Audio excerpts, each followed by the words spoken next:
Do video games make kids, teens, and adults more violent?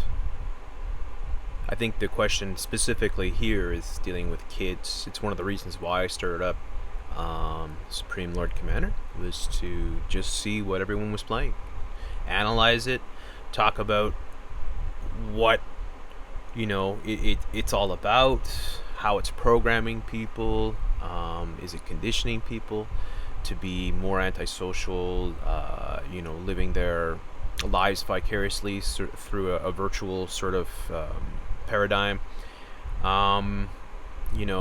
What are the effects of it?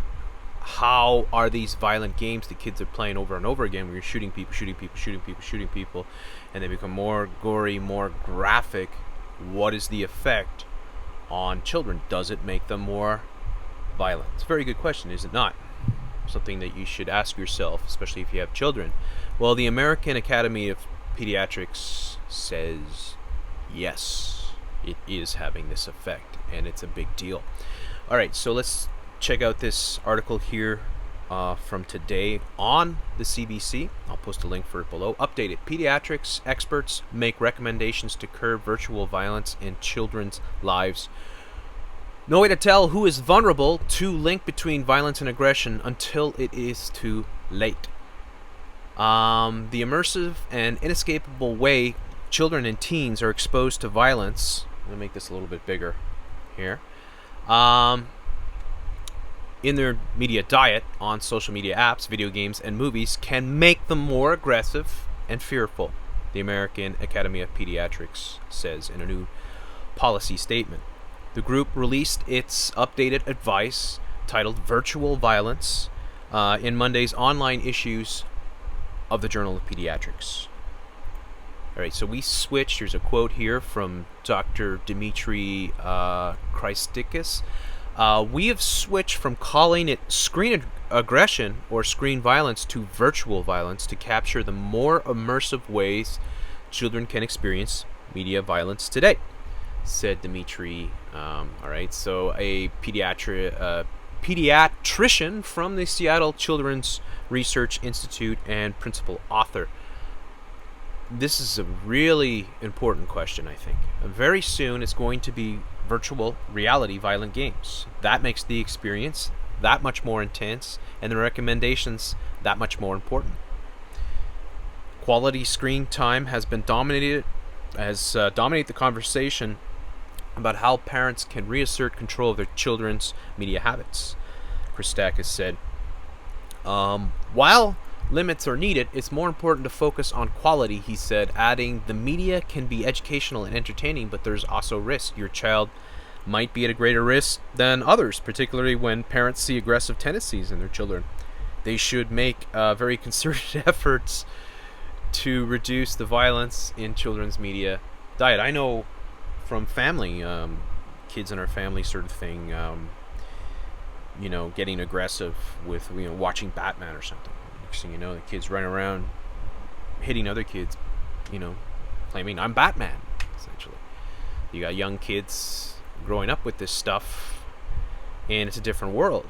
I'm one of those kids that grew up with Nintendo Entertainment System, 8-bit gaming. It wasn't very violent. I mean, you couldn't, and even then, I mean, the games that had blood, whatever little blood and crappy pixelated blood that you could simulate was so controversial and all that. But now it's a totally different world, especially what they're talking about here, which is the virtual reality, which is, it's already here. It's the future of all, well, not all, but it's the future of gaming. There's no doubt about it. I mean, if you think that virtual reality isn't going to take over, you're just not up to scratch on what's going on. It's going to take over because it's the next logical step. And then when you're living in a virtual world, it becomes very difficult to pull yourself or extract yourself or even realize that you're in or out of that virtual sort of reality, because they're going to be so good. It's already, I haven't tried them myself, but from what people are saying about the HTC Vive and the upcoming PlayStation virtual reality console, that they do such a good job. And this is just the first iteration. Imagine 5-10 years from now how seamless the virtual reality will be. The team define aggressive behavior as an intention to harm another person, whether psychologically or physically. In kids, it includes being rude, arguing, or driving aggressively. Violence is aggression with the goal of extreme harm, such as injury or death. Now, driving aggressively, I canceled my weekly GTA 5 podcast out of respect of the victims of the Nice, the most horrific, probably mass vehicular slaughter.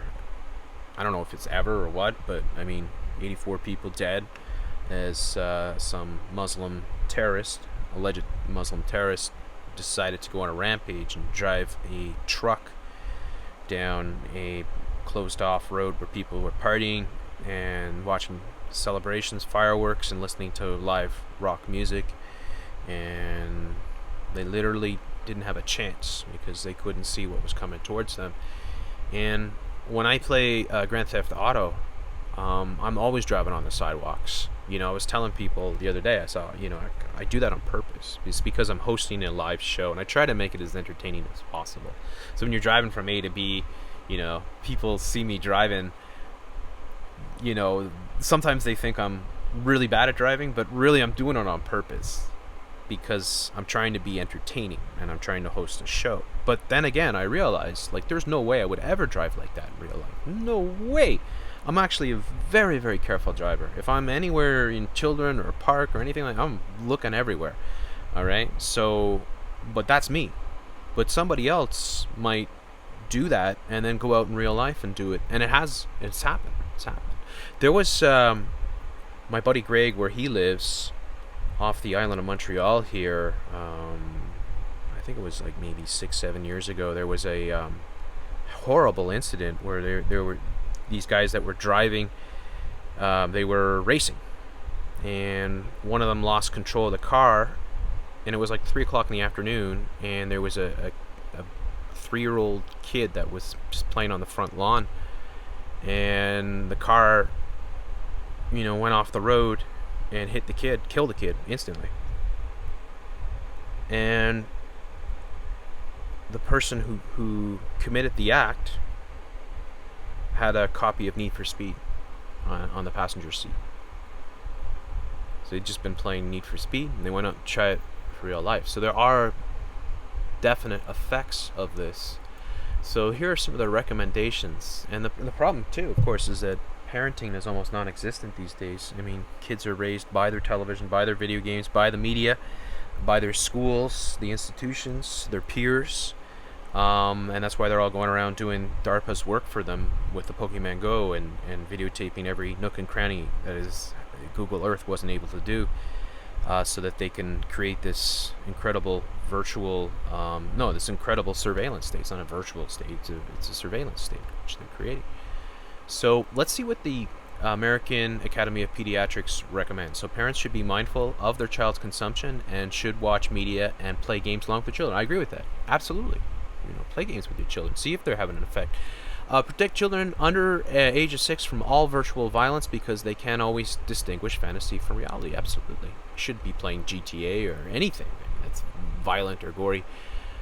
There's a game, I think it's called Splatoon or something like that for Nintendo. I've never seen it, but it's like paintball, you know, in video games, and that's a good thing because then you're not hurting other people, but you're still having fun. And if video game manufacturers can create that for younger kids, and then the adults can go out, you know, like I do, and play Star Wars and, you know, shoot people and whatever you feel like you're in the Star Wars movie, that doesn't have an effect. It could have an effect, but I think more like the GTA type games can have that effect because you can, and when they have characters like Trevor, who is pretty much a pedophile in the GTA 5. They have the Raspberry Jam teddy bear, and, you know, just all the sexual sort of LGBTQ and WXYZ sort of coding in the game. And that's one of the reasons why I cover that game, because it's the most popular game pretty much. I mean, it's like the 3rd most popular game or sold game of all time. It might be the most popular game ever made. So anyways, policy makers should consider legislation to prohibit easy access to violent content for minors and should create robust ratings for games that are clearer and more user-friendly to guide parents. Pediatricians should advocate for and help create positive media for children and collaborate with entertainment industry on shows and games that don't include violence as a central theme. Yeah, I agree with that. The entertainment industry should create content that doesn't glamorize guns or violence and eliminates gratuitous portrayals of violence, misogynistic or homophobic language. And I have a little bit of problem with that because that's where you get into let's condition young boys and girls that being gay is the most normal thing and have all these gay characters and then have trannies and all this stuff. So that's a different kettle of fish sort of thing. But I agree with kids. Like young kids should be shielded from this crap. In video games, humans or living targets should never be shot for points. Feel that to every deathmatch game that is out there. The news media should acknowledge the proven scientific connections between virtual violence and the real-world aggression. They probably won't because they're part of the same conglomerate, corporatocracy that create the games. So it's not like they're going to come and bash their own products or tell people not to buy them. And plus, they want to condition people into a violent sort of state. It's easier to control them. The link between violence and aggression in children is settled, said Dr. Bruce Ballon, a psychiatrist at the Center of Addiction and Mental Health in Toronto. He agrees with the U.S. recommendations, though he was not involved with their creation. Games desensitize violence. I agree with that. Not everyone who uses technology is going to get problematic use of it, said Ballon, who treats young people between 16 and 24 at the CAMH and studies the effects of violent video games on mental health. There's lots of vulnerable factors, learning disorders, attention deficit issues, and social anxiety. The problem is there's no way to tell who is vulnerable to simulations in video games, such as first-person shooter games developed by U.S. military to desensitize soldiers until it's too late. It's true. I mean, look at the most popular the most popular games, Call of Duty, right? Battlefield and shit like that. Now, if you're old and it has no effect on you. You have no, you're not getting desensitized. Like I watched all the graphic images from the Nice thing, and I was very disturbed. I had nightmares about it because it was so disturbing to me to see what some lunatic in a truck can do to a crowd of people. And then I was disturbed in the video I just put up with the mixed martial arts gruesome injury of Cyborg Santos and how his head was smashed in, his forehead, and he's got brain damage most likely. So yeah, it should disturb you. You shouldn't be going to gore websites and consuming that stuff because it desensitizes you and makes you more sociopathic and ultimately psychopathic. And the thing about psychopaths too is that you don't have to be a psychopath to act in a psychopathic manner. In fact, that's the whole thing about gang violence, is that usually a psychopath will rise to the top of the gang to become the leader because they will do anything that it takes, and they will take chances that normal people won't to rise in power. But the members themselves who are not psychopathic in terms of their psychology, in terms of their biology, because it is biological sort of, brain. Your brain is just constructed differently. Those members who are not psychopathic can often adopt psychopathic behaviors just because of the influence of the psychopath leading them, sort of thing. So it's like one bad apple spoils the whole bunch. So yeah, there's a lot of different things. The problem is there's no way to tell who's vulnerable. Okay, youth and children may also be exposed to real life violence through mobile devices. They may result in distress, victimization, or fear amongst teens who don't have the skills to contextualize risk. Christakis said, for others, sharing real-life events on mobile may bolster valuable social action and encourage thinking about police accountability. It's a strange thing to throw in there. Ballon said that he suspects the U.S. is further ahead on Canada in exploring the link between the causes of gun violence, and, well, there you go. Now they're tying in gun violence to it, of course, as well. The Canadian Pediatrics Society said it's formed a task force to develop similar updated statement for pediatricians and for family physicians on how to discuss media with parents and families. So anyways, it's certainly something that everyone should consider. I'll put the abstract for this below here, which just came out here, and you've got their whole thing here. It'd be very good reading for some folks. I don't like it when they start talking about gun violence and gun control and shit like that, because I think that's just their method of, combining their objectives together, sort of thing. But there's no doubt that video games have an effect on kids. There's no doubt about it. And then if your kid is playing violent video games, then there's a greater chance that they're going to develop violent behaviors and be more desensitized, more likely to act out with violence. And that's why one of the things, like we do on Supreme Lord Commander, I'm covering the most popular gaming channels. Some of them are rather, harmless, but other ones are pretty dangerous. And one of them, of course, is PewDiePie. PewDiePie is constantly dressing up as a transgender and doing all kinds of homosexual type behavior, and people just gobble it up and saying, well, that's actually having a negative effect on people.